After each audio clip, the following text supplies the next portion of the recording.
You ever finish an anime where, while it ended on a good note, it did so in such a way that was open-ended enough so that you could see the possibility of a sequel and desperately wanted to be watching that sequel right now? Black Lagoon is one of those shows. One of my favorite anime-related pastimes is taking people who aren't really into anime, be it family or friends, and then showing them things from my collection to get their reactions and thoughts about it. And the common thing that I noticed while showing these people Black Lagoon is that at some point during the first 2 seasons, they forget that they're watching an anime. They get so immersed in the dark cesspool pit of despair that is Roanapur, so immersed with the variety of characters that live there, that they forget they're watching an animated story. So back in 2010, when this OVA was originally announced, I was really excited.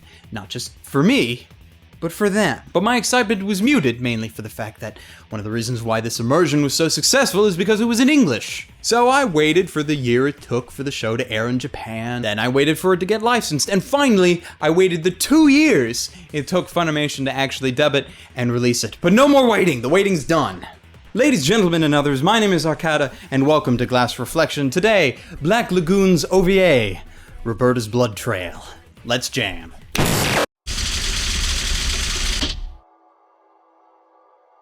Really, this should not be your entry point for this series, because there are a lot of things that are carried over about the setting and the characters from the previous seasons. So I'm not going to reiterate what the basics of the show is about, because, yeah, you can just go and watch my review of the original series for that.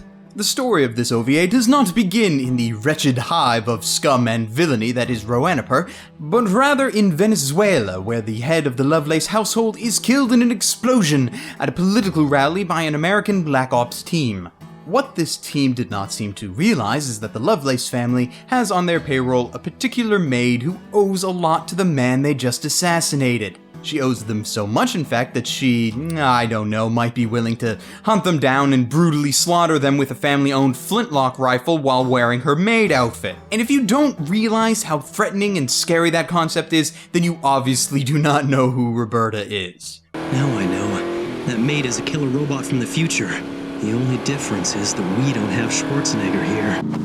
That's really not funny. I'm not laughing. This is not the kind of person you want trying to kill you, but, as usual, we do not witness the story from the perspective of either Roberta nor the Americans who she is trying to brutally murder. No, we witness it from the outside perspective of the Lagoon Company, or more specifically, Rock of the Lagoon Company, who has recently been hired to track down Roberta by her young master, as apparently her murdering killing spree was not something he agreed to her doing. What follows is a typical Black Lagoon moral storyline, tugging at the boundaries of decency, morality, and utter insanity in a way that only Black Lagoon can. I will admit, from a narrative perspective, Black Lagoon has never been the best, and that also translates into this OVA, as this OVA has some questionable story decisions. But what Black Lagoon plotlines do really well, though, is that they're able to take their characters and put them into situations that many a show would not have the guts to do.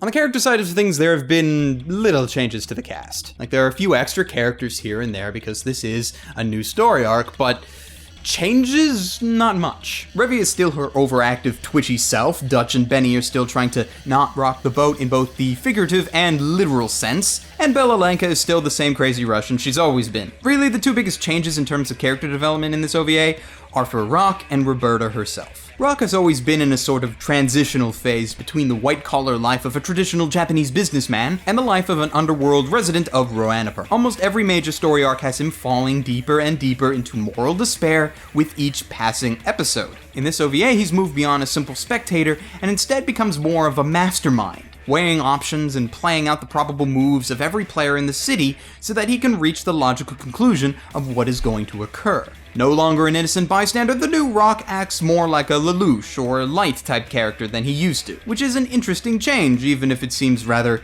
sudden and somewhat unwelcome. I've won. Exactly as planned. On Roberta's end, the biggest change is that she loses her plot armor. No longer is she the cold, calculating weapon. She instead, much more realistically, is now an over-emotional, psychopathic Molotov cocktail. Losing her master was a bit more emotionally taxing than I would have thought, causing her to take nerve drugs and other stimulants, and basically get to the point mentally where she does not even remember why she wants to kill the very men she is attempting to hunt down. Instead of being a negative aspect of her character, it actually becomes one of the best parts. As cool as a cold and calculating person is, they tend to become rather predictable after a while if they don't have someone of equal intellect, or in this case strength, to battle wits against. But because now Roberta has truly become a psychopath, she is now completely unpredictable and illogical. She's more of a wild beast with incredible strength than a weapon of any kind. And it's her flip in character and the story behind it that makes for one of the best parts of the OVA.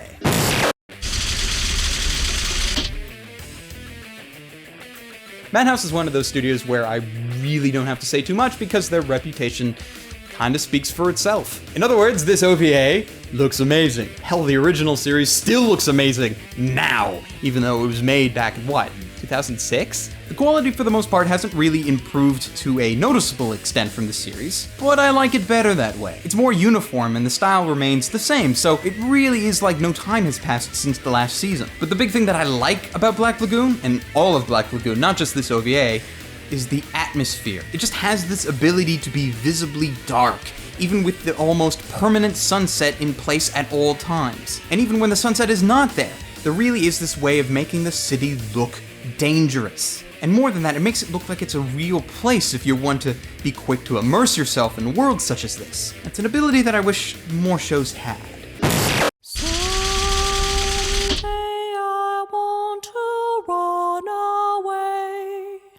To the world of midnight.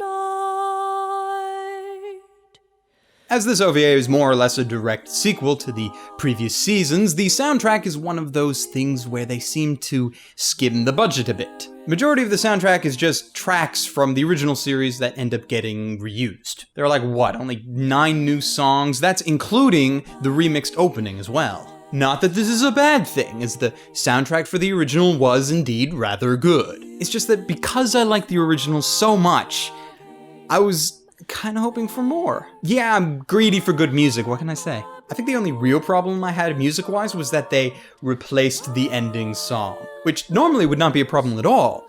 But the thing is, they still used the old ending song as regular background music in the OVA. So it's like halfway through an episode, that music would kick in and my mind would go, wait, what? It's the end already? And I would just freak out because I would have thought that there was like half an episode left and I was like, that went really fast. And then the music stops and the scenes continue on. I'm like, oh, it's just background music. Okay then. I also rather like the opening. Like, had they replaced the song straight out, I probably would have disliked it on principle, since that would be replacing one of my favorite openings, and I hate it when that happens. But this OP is a logical step up and a pleasant addition to the show. Now, if I was put at gunpoint, I would still prefer the original, but, you know, that's just me. Let me just say, thank you, Funimation, so much for getting Ocean Studios to do the dub. Oh my god. Whew. Like, don't get me wrong, I love Funimation dubs. Funimation dubs are like one of my favorite parts of their entire company and any release that they make. But you just cannot recast Black Lagoon.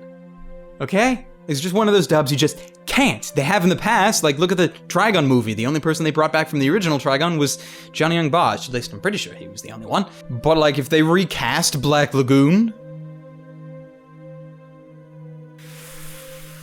I would have so much rage built up inside me that I could probably take out both Roberta and Revy with my bare hands. Let's just put it another way. I love this dub, can't you tell?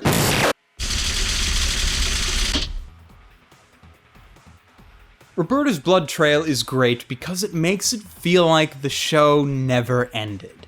And it's a perfect way to do a continuation of many series, I think, especially one like Black Lagoon. It hits all the same points of the original while feeling the same, but at the same time is different enough so you don't get bored thinking that it's just the same old, same old. This is the kind of sequel that I want for my favorite shows. Unless, of course, those shows happen to actually have ended, in which case, Just don't try it, because ending is paramount, and if you had a good ending, leave it. Black Lagoon had a fairly open-ended ending, so that was fine. And Roberta's Blood Trail is also open-ended. So now I just want more.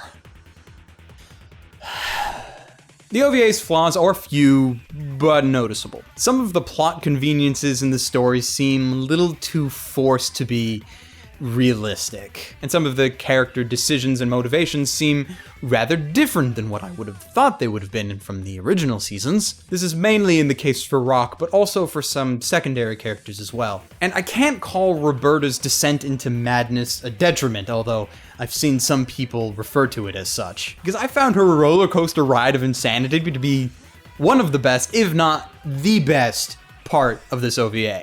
And possibly could even be the selling point if you happen to like that sort of thing, like I do. And so, with all that in mind, I have meticulously calculated values for the categories of story, characters, animation, sound, and my own personal enjoyment, which, after blowing it sky high and having a Colombian maid avenge the shit out of it, has me awarding Black Lagoon Roberta's Blood Trail with a numerical score of 8.36 out of 10, and an overall recommendation to buy it as soon as you buy the original series. Or, buy them all at once. That works too, whichever you prefer. At the time of this video, Roberta's Blood Trail is available in Canada and the United States from Funimation Entertainment, who also happens to own the original first 2 seasons. All of which are available on DVD. And also Funimation's streaming service, where you can watch it in sub for free and dub if you happen to be a member of their subscription service. For alternate anime recommendations, besides, the original Black Lagoon, I point you towards the Dark Vampire series, Hellsing Ultimate. Even though it's not finished in dub yet, as I am saying these words, but trust me, when it is done, I plan to review the shit out of it. But I can also point you towards the highly similar show, Jormungand, a show that just has that same kind of feeling and atmosphere that Black Lagoon does. And it also has a sick opening, which, is always a plus. And with that, I leave you. Until next time, ladies, gentlemen, and others, stay frosty.